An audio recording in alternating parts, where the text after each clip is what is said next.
बच्चों, आज हम लोग पढ़ते हैं फसलों का महत्व और उसका वर्गीकरण।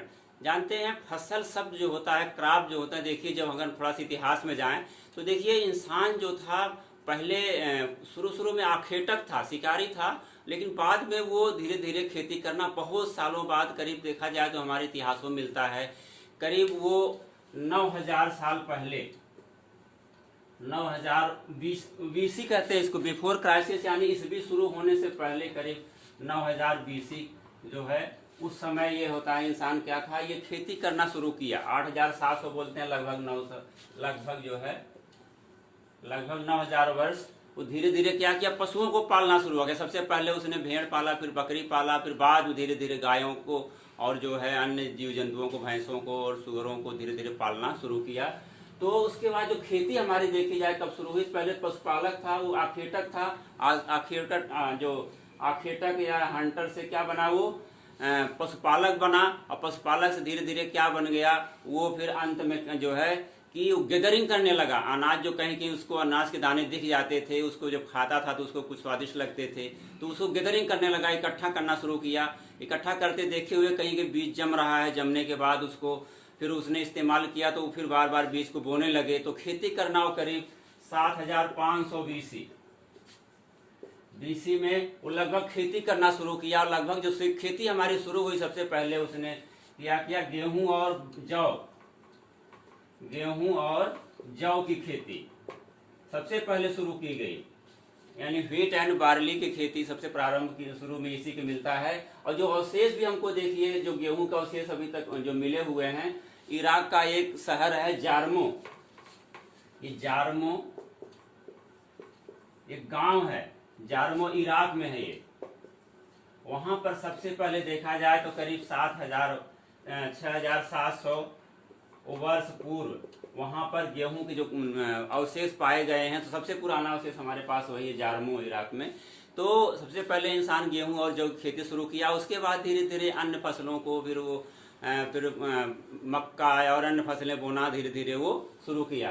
तो शुरू में जब देखा जाए तो हम तो पूरा पाषाण, मध्य पाषाण काल में नहीं किया, नव पाषाण काल में वो खेती करना आरंभ किया।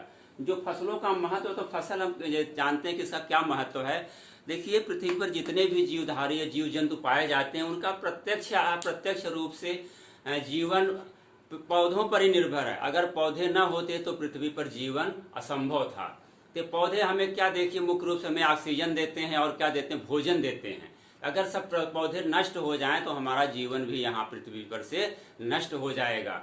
तो पौधे देखिए अपना भोजन पहले बनाते हैं, उसके बाद फिर ये भोजन इकट्ठा करते हैं, फिर उसको हम लोग प्रत्यक्ष रूप से ग्रहण करते हैं। तो सबसे अधिक देखा जाए जो ऊर्जा का स्रोत हमारा क्या है, सूर्य है, सन।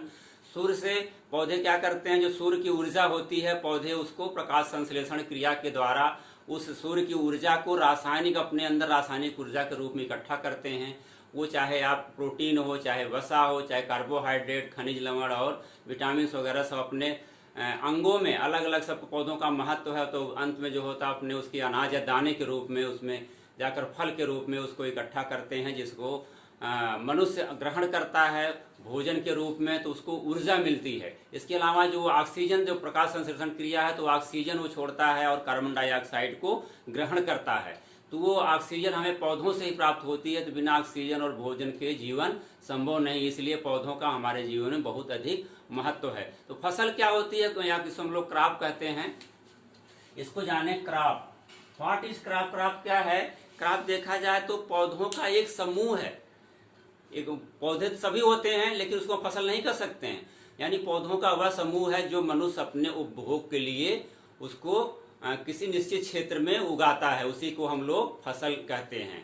या हम आर्थिक उद्देश्य से किसी निश्चित क्षेत्रफल में उगाए गए पौधों को ही फसल कहते हैं। तो ये हमारी फसल हो गई। इसका अगर वर्गीकरण हम लोग करते हैं कि इसे फसलें बहुत होती है, लेकिन इसको हम वर्गीकरण जब करेंगे तब इसकी पहचान होगी कि किस ग्रुप की है, क्या इसका यूज है। तो वर्गीकरण हम लोग पढ़ते हैं इसके बारे में। वर्गीकरण देखिए इसमें कई प्रकार से वर्गीकरण किया जाता है। जैसे देखिए पौधों का जो होता है मुख्य रूप से उसके जीवन चक्र आधार पर उसके वानस्पतिक जो होते हैं लक्षण के आधार पर, उसके जीवन चक्र के आधार पर, उसकी आर्थिक उपयोगिता के आधार पर, तो कई प्रकार से हम लोग इसका वर्गीकरण करते हैं। लेकिन जो मुख्य वर्गीकरण होता है उसको हम लोग पढ़ते हैं। तो सबसे पहले पढ़ते हैं हम लोग इसका वर्गीकरण, यानी मौसम सीजन के आधार पर, क्लासिफिकेशन ऑफ द सीजन, ऋतुओं के आधार पर, ऋतुओं के आधार पर वर्गीकरण, इसको हम लोग ऋतुओं के आधार पर वर्गीकरण, यानी सीजन क्लासिफिकेशन, सीजन का आधार जब क्लासिफिकेशन करते हैं, क्लासिफिकेशन ऑफ द सीजन का आधार करते हैं, तो उसको मुख्य रूप से देखिए किसी पौधे के लिए उसके जलवायु बहुत ही इम्पोर्टेंट फैक्टर होता है कि उसके बोने के समय कैसा टेम्परेचर होना चाहिए, कैसी नमी होनी चाहिए, कैसा प्रकाश काल होना चाहिए, तो वातावरण में टेम्परेचर कितना होना चाहिए, तो सब कुछ देखा जाता है। वर्षा कैसी होनी चाहिए, ह्यूमिडिटी कैसी होनी चाहिए, हवा उसमें कैसी होनी चाहिए, तो ये सब फैक्टर डिपेंड करते हैं कि हम लोग फसलों को उसी सीजन में उगाते हैं। तो इसको मुख्य रूप से हम लोग 3 भागों में बांटते हैं। आप देखिए सभी लोग जानते हो खरीफ की फसलें, रबी की फसलें और जायद की फसलें। तो जो हमारे नंबर 1 पर खरीफ की फसलें हैं, खरीफ क्रॉप, खरीफ फसलें होती हैं, उसके लिए जानते हैं कि अधिक बोने का इसका जो समय होता है मई से लेकर के हम लोग जुलाई तक बोते हैं। तो इसके जो बोने का समय होता है उसमें देखिए काफ़ी टेम्परेचर होता है, और इसके लिए वर्षा भी अच्छी होनी चाहिए उस मौसम टेम्परेचर साथ, और नमी भी होनी चाहिए। तो इनका जो होता है नेचर होता है कि हाई टेम्परेचर और जो होता है मॉइस्चर में ये पौधे अच्छा ग्रो करते हैं। और जब इनको पकने का समय होता है तो कम टेम्परेचर की आवश्यकता होती है। तो जैसे देखिए हम लोग जो खरीफ की फसलें हमारी मुख्य कौन कौन से हो गई आपकी, धान है, मक्का है, ज्वार, बाजरा, कपास और तेल, अरहर, ये सब जितनी फसलें हमारी खरीफ की हैं ये बोई तो जाती हैं इधर मई से लेकर, कपास वगैरह से मई में ही बो दिया जाता है। मई से लेकर के हम लोग जुलाई तक बोते हैं। धान भी है जो होता है जून जुलाई में हम लोग इसकी रोपाई कर देते हैं। तो ये अंत में जब पकता है, इसमें फ्लावरिंग होती है, तो देखिए उसमें टेम्परेचर कम हो जाता है थोड़ा सा, तो उस समय ये जो पकने के लिए इसको कुछ हल्के टेम्परेचर की आवश्यकता होती है। तो दूसरी फसल हमारी दूसरा वर्गीकरण है वो है रबी की, रबी फसलें, रबी फसलें। रबी फसलें जानते हैं ये क्या होती हैं, ये ठंड में बोई जाने वाली फसलें होती हैं। इसके लिए होता है लो टेम्परेचर यानी ठंडी जलवायु की आवश्यकता होती है। और उसमें जब पकता है, उसका जो फ्लावरिंग हो जाती है, जब उसमें बीज बनने लगते हैं, तो उसके लिए टेम्परेचर थोड़े अधिक होने चाहिए। देखिए जब हम लोग गेहूँ होता है उसको बोते हैं सर्दियों में, यानी अक्टूबर नवंबर में बुआई होती है, और जब वो मैच्योरिटी अवस्था पर होता है तो उस समय मार्च जब होता है, मार्च में देखिए टेम्परेचर काफ़ी बढ़ जाता है, तो उसको लंबे दिन और हाई टेम्परेचर की आवश्यकता होती है। तो ये कोल्ड सीजन की क्रॉपें होती हैं। रबी की सीजन में जितनी फसलें हमारी हैं इसके लिए जो होता है ठंडी वृद्धि के लिए जो होता है ठंडी जलवायु होती है। जैसे देखिए हम लोग ट्यूबर क्रॉप्स हैं, आलू वगैरह उगाते हैं, यानी बोने के समय टेम्परेचर अधिक होता है, लेकिन जब इसमें ट्यूबराइजेशन होता है, आलू की कंद बनने लगती है, तो उसमें टेम्परेचर कम होना चाहिए, जिससे हमारा फूड मटेरियल उसमें अधिक से अधिक इकट्ठा होता है। इसमें हमारी रबी की फसलें मुख्य रूप से देखिए आपकी है गेहूँ, जौ, चना, मटर, और ये आपकी हो गई जो मसूर, ये सब जितनी फसलें हैं हमारी, आलू है, और जो सब्जियां तमाम हमारी गोभी वर्गीय की हैं, कोल क्रॉप्स हैं, ये सब हमारी रबी फसलों में आती हैं। तीसरी होती है हमारी जायद की फसल, तीसरी है जायद, जायद फसलें। जायद फसल जानते हैं कि मुख्य रूप से फरवरी मार्च में बोई जाती हैं, और इसके लिए जानते हैं बोने के समय से लेकर टेम्परेचर अधिक होता है, और जाकर के जब ये पूरे ग्रोथ अवस्था पर होती है, वृद्धि काल में होती है, तो टेम्परेचर बहुत अधिक बढ़ जाता है। ये बहुत तेज लू चलती है मई जून के महीने में,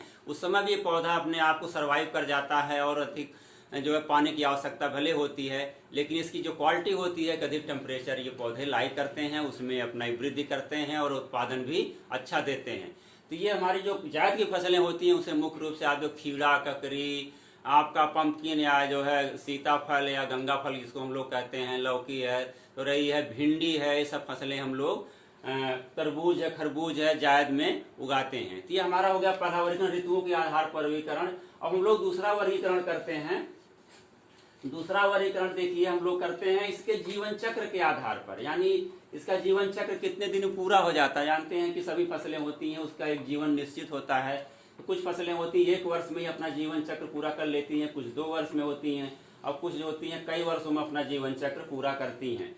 तो इसके जीवन चक्र या लाइफ साइकिल जो कहते हैं, जीवन चक्र के आधार पर, जीवन चक्र के आधार पर यानी लाइफ साइकिल के आधार पर हम लोग जो होते हैं इसका क्लासिफिकेशन करते हैं। जैसे होता नंबर 1 देखिए, एक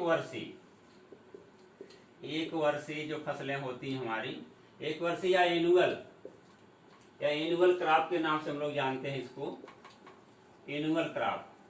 एनुअल क्रॉप जो होती है, जानते जब हम पौधा होता है वो 1 वर्ष के अंदर ये बोते हैं तो उसके अंदर पूरी जमाव से लेकर के वृद्धि और उसमें फूल और फल आकर के 1 महीने में पूरे इसके जीवन चक्र जो होता है 1 वर्ष में ही पूरा हो जाता है। जैसे हमारा धान, जौ, मटर, चना, ज्वार, बाजरा, मक्का, जितनी सब फसलें ज़्यादातर देखिए वो 1 वर्षीय होती हैं क्रॉप वाली। लेकिन कुछ फसलें होती हैं जो 2 वर्षीय होती हैं, द्विवर्षीय,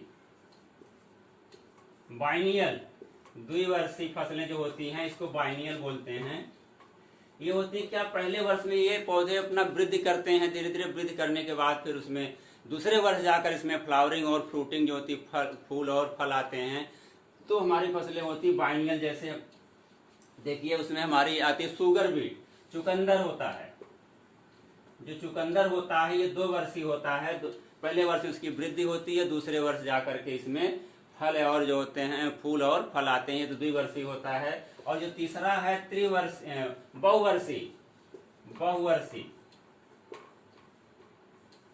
बहुवर्षीय या पेरेनियल बोलते हैं इसको, पेरेनियल क्रॉप। ये पेरेनियल क्रॉप क्या होती है कि ये इसकी जो लाइफ साइकिल होती है कई वर्षों तक चलती रहती है, जो उसमें वृद्धि होती रहती है और इसमें जो होते हैं वो उसके जो सीड होता है उसमें मिट्टी में बना रहता है और वो फिर अगले साल वो ग्रो करता रहता है। तो इसकी लाइफ साइकिल बहुत लंबी होती है। जैसे देखिए हमारी होती है ये लूसर्न या रिजका होती है, रिजका जो होती है वो कई वर्षों तक चलती रहती है, तो हम लोग उसको करते हैं। उसके अलावा देखिए जिंजर्स हमारी अदरक वगैरह होती हैं कि ये उसमें पड़ी रहती है मिट्टी में, अगले साल फिर जर्मिनेट हो जाती हैं। तो ये बहुवर्षीय हमारी जो होती फसलें होती हैं। ये जो हमारा 2 हो गया। इसके अलावा तीसरी जो देखिए इसका वर्णीकरण करते हैं हम लोग, तो फसलों के आर्थिक आधार पर नंबर 3 जो होता है बहुत इंपॉर्टेंट है, आप एग्रीकल्चर पॉइंट ऑफ व्यू से सबसे अच्छा जो माना जाता है और इसकी महत्ता भी काफी है। तो जो जो रहता है आर्थिक आधार पर, आर्थिक या सस्य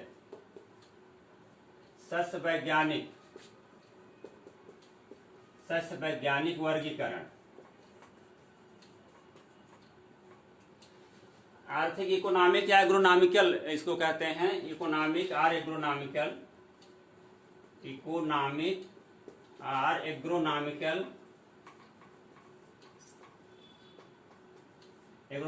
क्लासिफिकेशन।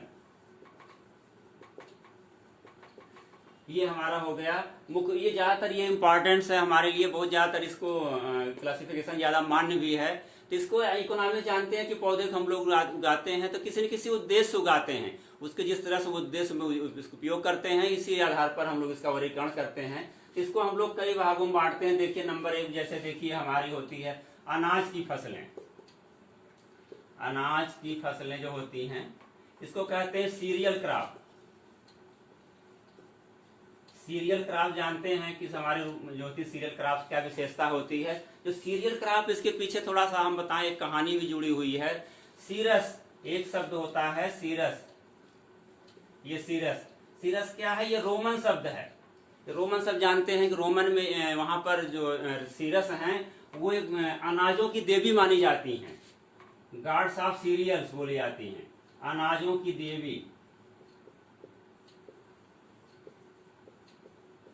अनाजों की देवी गॉड्स ऑफ सीरियल्स कहा जाता है उनको। तो वहां पर ये उसी से लिया गया है सीरियल्स क्रॉप, तो इसका उत्पत्ति वहीं से है। तो ये सीरियल क्रॉप में हमारी वो फसलें आती हैं जिसको हम लोग अनाज के रूप में ग्रहण करते हैं। उसमें मुख्य रूप से स्टार्च पाया जाता है और इसको हम लोग एनर्जी, मुख्य रूप कार्बोहाइड्रेट मिलता है, हमको भोजन मिलता रहता है। और जो इसके पौधे होते हैं वो कैरियाप्सिस, उसका जो फल होता है, जो दाने होते हैं उसको कैरियाप्सिस फ्रूट में नाम से जानते हैं। तो इसमें मुख्य फसलें हमारी अनाज की होती हैं। आप हमारा है गेहूं है, जौ है, धान है, जितनी ये है, और मक्का है और ज्वार, ये हमारी फसलें जो होती हैं। बाजरा जो है, बाजरा, ये हमारी फसलें आती हैं सीरियल क्रॉप में। इसके अलावा एक होती है मिलेट्स, जिसको हम लोग कहते हैं, इसको छोटे अनाज के नाम जानते हैं। और जो ये अनाज होते हैं हमारे सीरियल क्रॉप होती हैं, इसके दाने बड़े होते हैं, जैसे गेहूं हो, देखिए जौ है, धान है और मक्का है, और हमारा जो होता है बाजरा है। तो ये सब उसके दाने बड़े होते हैं, तो वो हमारे आते हैं सीरियल्स में। और दूसरा जो ग्रुप है हमारा है वो मिलेट्स का है। मिलेट्स जानते हैं क्या है? मिलेट्स, मिलेट्स या इसको हम लोग छोटा अनाज के नाम से भी जानते हैं। मिलेट्स जानते क्या होता है? ये जो सीरियल से छोटे दाने होते हैं, इसको ज्यादातर ड्राई जो रेनफेड एरिया में यानी सूखे स्थानों पर होता है। इसमें ज्यादातर गरीब देशों में देखिए, वहाँ डेवलपिंग कंट्री में इसको मुख्य रूप भोजन के रूप प्रयोग करते हैं।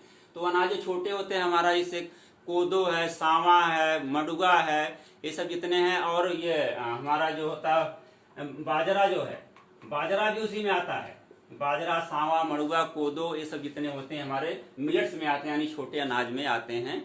ये हमारा हो गया। तीसरा देखिए तो पल्स क्रॉप, ये तीसरी क्रॉप हमारी हो गई पल्स क्रॉप, यानी दाल वाली फसलें। दाल वाली फसलें जानते हैं कि दालों से हमें क्या प्राप्त होता है? मुख्य रूप से प्रोटीन प्राप्त होता है। लगभग ये दालों जितनी भी हैं उसमें 20 से 25% तक प्रोटीन पाया जाता है।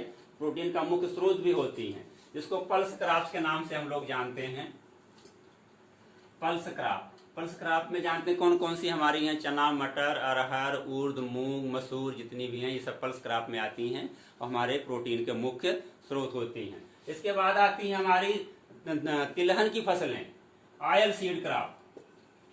Oil seed crop, oil seed crop में जानते हैं वो फसलें होती हैं जिससे हमें मुख्य रूप से तेल प्राप्त होता है, उसको हम लोग इस्तेमाल करते हैं। देखिए हमारी आपकी सरसों है, तिल है, और आप सोयाबीन है, ये सब जितनी फसलें हमारी, मस्टर्ड है, राई है, और सनफ्लावर है, साफ्लावर है, सूर्यमुखी सो कहते हैं हम लोग, कुसुम होता है और नाइजर होता है, इससे हम लोग तेल प्राप्त करते हैं। ऑयल सीड क्रॉप हो गई। उसके बाद देखिए हमारी होती है शुगर क्रॉप, जिससे हम लोग क्या करते हैं? शुगर प्राप्त होती, चीनी या गुड़ हम लोग प्राप्त करते हैं। शुगर क्रॉप जानते हैं मुख्य रूप से हमारी दो फसलें होती हैं, गन्ना और चुकंदर। चुकंदर से भी चीनी बनाई जानते हैं कि ये हमारे यहाँ पहले एक पंतनगर में, एक भरतपुर में चुकंदर से चीनी बनाने के लिए आसवन विधि से बनाते हैं हम लोग, डिस्टिलेशन विधि से। लेकिन वो प्लांट धीरे धीरे बंद हो गए। लेकिन विदेशों में अभी जो विश्व में हमारी चीनी पैदा होती है, उससे अगर 60% हमारी गन्ने से प्राप्त होती है, करीब 35 से 40% जो होती है हमारी चीनी चुकंदर से ही बनाई जाती है। तो विदेशों में ज़्यादातर होती है, उसकी चीनी अक्सर पीले रंग की और छोटे दाने होते हैं।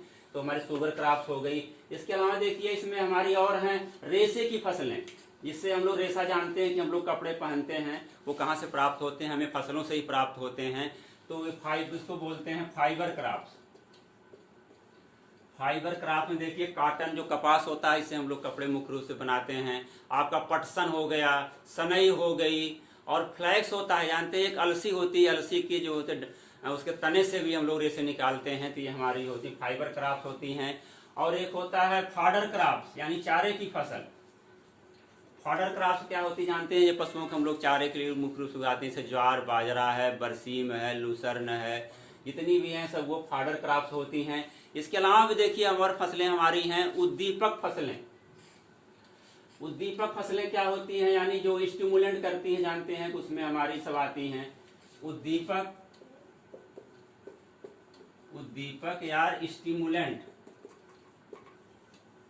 स्टिमुलेंट क्रॉप जो होती हैं हमारी मुख्य रूप से क्या है? इसमें देखिए तंबाकू, हम जिसे लोग खाते हैं, लोग थोड़ा सा उत्तेजना आती है, और तंबाकू हो गई, चाय है, कॉफी है, ये सब चीज़ें हमें उत्तेजना पैदा करती हैं, इसीलिए उसको हम उद्दीपक या स्टिमुलेंट क्रॉप के नाम से जानते हैं। देखिए कुछ औषधि होती है, मेडिसिनल जो होती फसलें भी होती हैं। उसमें मेडिसिनल देखिए कौन कौन सी हमारी हैं। मेडिसिनल हमारी पुदीना है, और ये आपके सतावर हो गई, पुदीना, सतावर, ये सब मेडिसिनल क्रॉप आती हैं। लेमन ग्रास हो गई, वो सब मेडिसिनल क्रॉप में आती हैं। इसके अलावा देखिए हमारी मसालों की फसलें, जिसको कहते हैं स्पाइसी क्रॉप्स बोलते हैं, स्पाइस क्रॉप्स। मसालों की फसलें, मसालों की फसलों में जानते हैं हमारी धनिया है, मिर्च है, जीरा है, ये सब चीज़ें होती हैं, मसालों की फसलों में आती हैं। ये फसलों के से ही तैयार की जाती हैं जितनी भी हैं। और इसके अलावा देखिए कुछ औषधि फसलें होती हैं। औषधि फसलें हम लोग पढ़ भी लिए हैं। कुछ होती हैं जो उसको हम लोग नशे के रूप में प्रयोग करते हैं, उसमें देखिए हमारी नशे की फसलें आती हैं, अफीम हो गई, गांजा हुआ, ये सब नशे के रूप में भी फसलें उगाई जाती हैं, जिसका दवा भी बनती है और उसको कहीं न कहीं दुरुपयोग करके लोग उस तरह इस्तेमाल कर रहे हैं। अभी हमारा हो गया आर्थिक आधार पर या गुणांकन आधार पर वर्गीकरण हो गया। अब देखिए हम लोग करते हैं वानस्पतिक आधार पर वर्गीकरण। वानस्पतिक आधार पर वर्गीकरण या टैक्सोनॉमिकल बोलते हैं इसको, टैक्सोनॉमिकल क्लासिफिकेशन हो गया, वानस्पतिक वर्गीकरण हो गया। ये वानस्पतिक वर्गीकरण मुख्य रूप से देखिए जो हमारे पौधे हैं उनका एक समूह बनाया गया है, और वनस्पति विज्ञान में इसका जो होता है मुख्य रूप से पहले देखिए हम लोग फाइलम होता है, फाइलम के बाद फिर बनता है क्लास बनता है, फिर आर्डर होता है, और सबसे नीचे देखिए तो फैमिली बनती है, यानी उसका कुल या परिवार होता है। तो इसके जो कुछ जो लक्षण होते हैं तो परिवार बना करके उनको एक फैमिली में रखा गया है। तो फैमिली के आधार पर या उनके वनस्पति के आधार पर वर्गीकरण करते हैं हम लोग। देखिए कौन कौन सी हैं उसमें, देखिए सबसे नंबर 1 पर हमारी होती है जो होती है ग्रेमिनी फैमिली बोलते हैं, ग्रेमिनी या पोएसी भी बोलते हैं इसको, पोएसी ग्रेमिनी या पोएसी के नाम से हम लोग इसको जानते हैं। ग्रेमिनी फैमिली हमारी वो फसलें होती हैं जो 1 वर्ष में लगभग तैयार हो जाती हैं। मुख्य रूप से हमारी होती हैं धान, जौ, और ये आपका ये सब मक्का है, ज्वार, बाजरा, जितनी सब ये हैं ग्रेमिनी फैमिली में आती हैं। दूसरी हमारी है लेग्यूमिनेसी या पैपिरियोनेसी, लेग्यूमिनेसी या पैपिरियोनेसी भी कहते हैं इसको, पैपिरियोनेसी फैमिली। पैपिरियोनेसी जानते हैं, इसमें जितनी दलहनी फसलें हमारी होती है इससे हमें मुख्य रूप से प्रोटीन प्राप्त होता है। हमारी हो गई इतनी अरहर है, चना, उर्द, मूंग, मटर, मसूर, सब लेग्यूमिनेसी वर्ग में आती हैं। और तीसरी फैमिली हमारी देखिए है क्रूसीफेरी। क्रूसीफेरी फैमिली क्या होती है, जिसके जो फूल देखिए इसके पीछे एक कारण है क्रूसीफेरी क्यों कहते हैं, जिसका फ्लावर होता है वो क्रॉस सेक्शन होता है, ये आपस में दूसरे से क्रॉस सेक्शन होता है, इसलिए क्रूसीफेरी का नाम जानते हैं। देखिए सरसों, मूली और जितनी गोभी, हमारे फूल गोभी, पात गोभी जो फ्लावर निकलते हैं ये क्रॉस में होता है। जैसे तीसरी हो गई हमारी क्रूसीफेरी फैमिली में हमारे मुख्य रूप से आते हैं यही सरसों है, राई है, मूली है, और फूल गोभी, पात गोभी और गांठ गोभी, सब ये क्रूसीफेरी फैमिली में आती है। इसके अलावा देखिए सोलेनेसी फैमिली होती है, सोलेनेसी या बैगन वर्ग बोलते हैं, सोलेनेसी या क्रूसीफेरी सरसों वर्ग कहते हैं, और लेग्यूमिनेसी के जो पी वर्ग नाम से बोलते हैं, इसलिए कुछ फसलों के आधार पर हम लोग उसका नामकरण भी करते हैं। तो सोलेनेसी मुख्य रूप से हमारे सब्जी वाली फसल ज़्यादा आती हैं, जैसे बैगन है, टमाटर है, आलू है, मिर्च है, ये सब सोलेनेसी ग्रुप में आते हैं। इनके जो होते हैं जो लक्षण होते हैं सबके काफ़ी कुछ मिलते जुलते रहते हैं। इसके बाद हमारी देखिए आती है मालवेसी फैमिली। मालवेसी फैमिली जो होती है, मालवेसी फैमिली हमारे मुख्य रूप से कपास और लेडीज फिंगर, इसको भिंडी या ओकरा के नाम से जानते हैं हम लोग। इसमें कपास और भिंडी ये आती 2 फसलें मालवेसी है। और इसके बाद एक आती है कंपोजिटी फैमिली। कंपोजिटी फैमिली में हमारे देखिए मुख्य रूप से आती हैं ये हमारी सनफ्लावर और साफ्लावर और नाइजर, ये सनफ्लावर आता है ये। इसके बाद देखिए हमारी और फैमिली होती है टिलिएसी फैमिली जानते हैं, उसमें क्या आता है जूट। टिलिएसी जो होती है जूट फसल, जो वेस्ट बंगाल में सबसे अधिक होती है, जूट की फसल होती है, और इसको रेशे के लिए हम लोग उगाते हैं। टिलिएसी होती है, इसमें जूट आता है हमारा मुख्य रूप से, जूट टिलिएसी है। और इसके बाद देखिए अम्बेली फेरी है, अम्बेली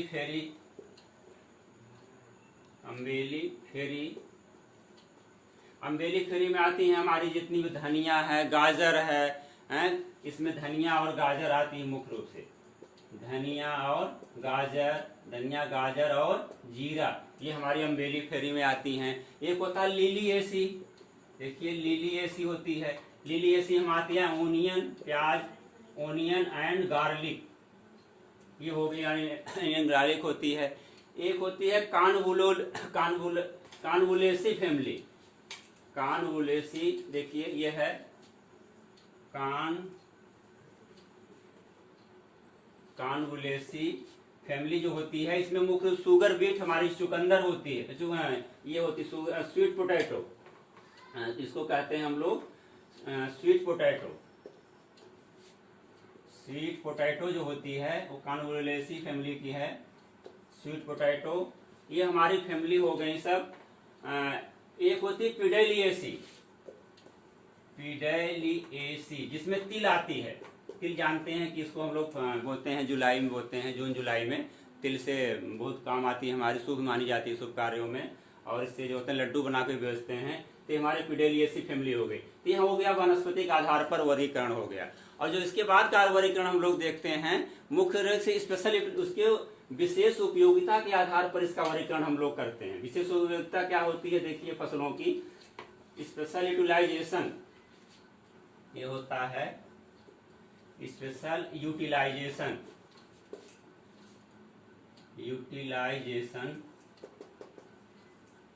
स्पेशल यूटिलाइजेशन के आधार पर जो क्लासिफिकेशन करते हैं उसमें मुख्य रूप से देखिए हम किस उद्देश्य करते हैं उसका उपयोग फसल करते हैं। जैसे हरी खाद की फसल जिसे कहते हैं ग्रीन मैन्योर, हरी खाद की फसल, हरी खाद या green manure crop. Green manure crop, green manure crop जानते हैं मुख्य रूप से फसलें होती हैं, इसको हम लोग खेत में उगाते हैं और एक अवस्था के बाद जो होता है उसको हम लोग मिट्टी में फिर दबा करके सड़ा कर खाद तैयार करते हैं, उसी को हम लोग ग्रीन मैन्योर या हरी खाद के नाम जानते हैं। मुख्य रूप से हमारी सनई, ढैंचा और इतनी दाल वाली फसलें ज़्यादातर ये आपकी लोबिया है, उर्द है, मूंग है, फलियाँ तोड़ने के बाद हम लोग उसमें उसको मिट्टी में मिला करके सड़ा देते हैं, वो हमारी हरी खाद की हो गई। इसके बाद हमारी होती है देखिए एक होती है ये आपकी ये क्रॉप होती है आपकी smoother crop, cover crop, cover crop, ये है कवर क्रॉप। कवर क्रॉप क्या होती है जानते हैं कि यानी कवर इसके नाम से इंगित है, यानी मिट्टी के ऊपर जो होती है वह फसल जो मिट्टी के ऊपर अपने वानस्पतिक भागों द्वारा अधिक से अधिक आच्छादित कर लेती है, उसी को हम लोग कवर क्रॉप से ना जानते हैं। और ये फसल विशेषता होती है कवर क्रॉप की, ये हमारे मॉइस्चर को तो कंट्रोल करती है, उसके अलावा जो खरपतवार होते हैं उसको भी सप्रेस कर देती है। और जो बरसात होती है, जैसे हमारा इरोजन होता है, भूक्षरण होता है मिट्टी का, जब बरसात का पानी सब पड़ता है पत्तियों पर तो सीधे पत्तियों पर आता है, तो मिट्टी के संपर्क नहीं जाता, धीरे धीरे पानी बूंद बूंद करके मिट्टी में जाता है और सूख जाती है मिट्टी। तो कवर क्रॉप हमारी मुख्य रूप से जो होती है, जैसे आप हमारी लोबिया है, उर्द है, मूंग है, ये सब हमारी कवर क्रॉप में आती हैं। एक होती है smoother crop, smoother crop, smoother crop होता है वो भी हमारी ये लेगुमिनस क्रॉप ही होती है। मुख्य रूप से काउपी जो होती है, लोबिया होती है, ये क्या करती है, इतना ज्यादा फैलती है कि खरपतवार जो होते हैं उसको क्या करती है, सप्रेस कर देती है। वही सप्रेस करने की वजह से जो हमारे खरपतवार वहां पर नहीं बढ़ पाते, उसी को हम लोग स्मूदर क्रॉप के नाम से ही जानते हैं। अगली फसल हमारी है देखिए हम लोग पढ़ते हैं आर्गुमेंट क्रॉप।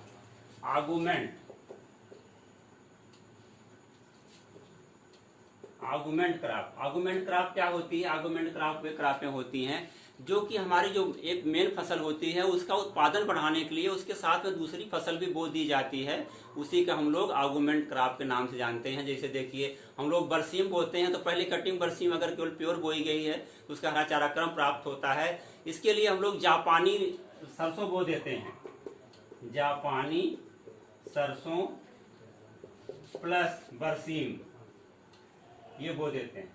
और देखिए कहीं कहीं चाइनीज जो होती हैं, चीनी जो होती गोभी, चीनी जो होती है कैबेज, चीनी कैबेज प्लस सरसों बो देते हैं, मस्टर्ड बो देते हैं प्लस मस्टर्ड। इससे क्या होता है कि जो हमारी पहली कटिंग होगी, चारे के लिए कटिंग होगी, तो इससे उसका उत्पादन बढ़ जाता है। इसे हम लोग आर्गुमेंट क्रॉप के नाम से जानते हैं। अगली देखिए होती है हमारी ये ट्रैप क्रॉप। ट्रैप क्रॉप क्या होती है, ये फसलों की जो रक्षा करती है। देखिए ऐसे हम लोग होते हैं फसलें उगाते हैं उसमें तमाम कीड़े मकोड़े लगते हैं। ट्रैप क्रॉप क्या होती है, ये फसल वह फसल होती है ट्रैप क्रॉप जो एक हमारी मुख्य फसल होती है, उसमें कीड़े बहुत लगते हैं, तो उससे परिवार से जुड़ी हुई दूसरी फसल हम बो देते हैं। तो जो कीड़े इस फसल पर लगते हैं दूसरे फसल पर वो अटैक करके वहीं पर रुक जाते हैं, जिससे हमारी जो मेन फसल होती है उसको हम लोग सुरक्षित कर लेते हैं। जैसे हमारी ये मेन फसल यहाँ पर है, इसके चारों तरफ यहाँ पर हम, ये हमारी कपास हो गई से, ये कपास की फसल बो दिए, और यहाँ पर क्या बो दिए, भिंडी।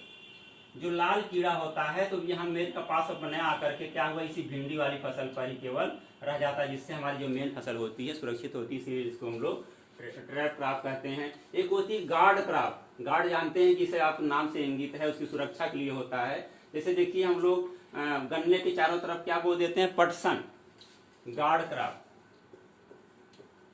गार्ड क्रॉप जो होती है, गन्ने के चारों तरफ क्या होते हैं, पटसन जो बो देते हैं, उससे क्या होती है, हमारी फसल की सुरक्षा होती रहती है। उसी को हम लोग गार्ड क्रॉप के नाम से जानते हैं। एक होती है ट्रक क्रॉप।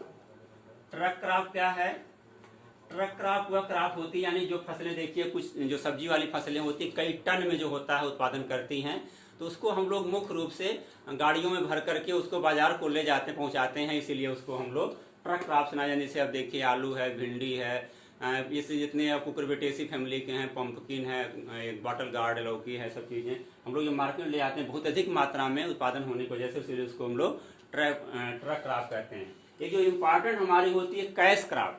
कैश क्रॉप या नकदी फसल को कहते हैं, कैश क्रॉप।